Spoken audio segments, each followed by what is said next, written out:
In this video, we will be using a number line to represent sums of integers. So I have a few problems here that we are going to explore using a number line. And I want you to understand the direction. So here we have your basic addition problem with two integers. So in order to represent this on a number line, we always want to start at 0.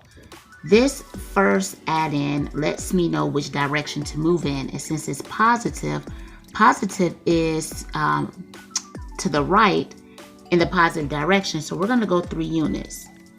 Now, what I want you all to remember is this is not 1. 1 is represented when I actually make the jump. Imagine yourself walking and I say walk forward 3 spaces. You're not going to say 1, 2, 3. You're going to count them when you move. So this would be 1, 2, 3 in the positive direction, which is to the right. And if I add 5 more in the positive direction, I'm going to continue to the right 5 units. This will be 1, 2, 3, 4, 5. So if I add that on, that will let me know that 3 plus 5 is the same as positive 8. Next, what is the sum? Now, if you notice on this number line, we have positive and we have negative numbers represented. Please be aware of the way the number line moves. When you go to the left, those numbers actually get less. And a lot of times we have the tendency to say 0. And then if you're going to be moving in a certain direction, you may say this is 9, 8, 7, 6, 5. Okay, so just make sure that you understand that when you start at 0, there's a negative 1 to the left and a positive 1 to the right. All right, so just like the other one, we're going to start at 0 and go to positive 3, which is to the right in the direction of positive.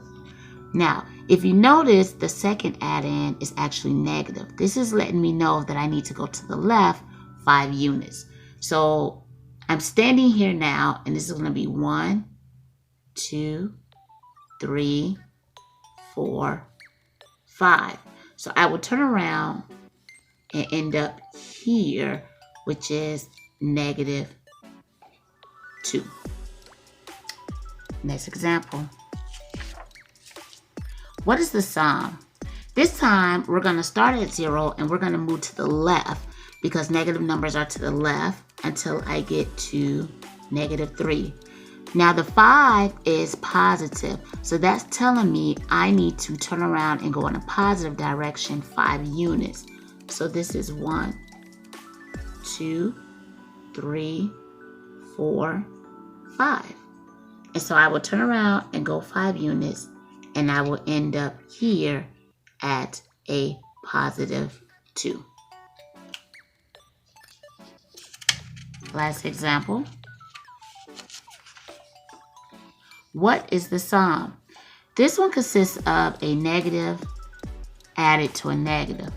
So I want to approach it the same way. I start at 0 and I go to the left because negative numbers are to the left, or as I move to the left, it represents negative numbers. So this will be negative 3.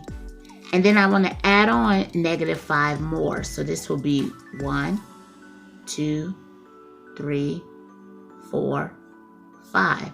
And so I will end up here at negative 8. If you notice, when I added a negative and a negative, I get a larger negative. This is like owing someone $3 and then you owe them $5 more. You owe them a total of $8. Here in this one, we had a negative plus a positive.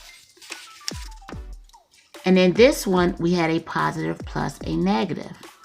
If you notice with these two right here, once I got my answer, this second add-in was negative 5. It was bigger, and my result ended up being a negative. Here, my larger number was 5, and then, which is positive, and then my result was actually positive. We're actually going to talk about the absolute value and taking the absolute value to determine which sign you will be using. But in this video, we used a number line to represent sums of integers.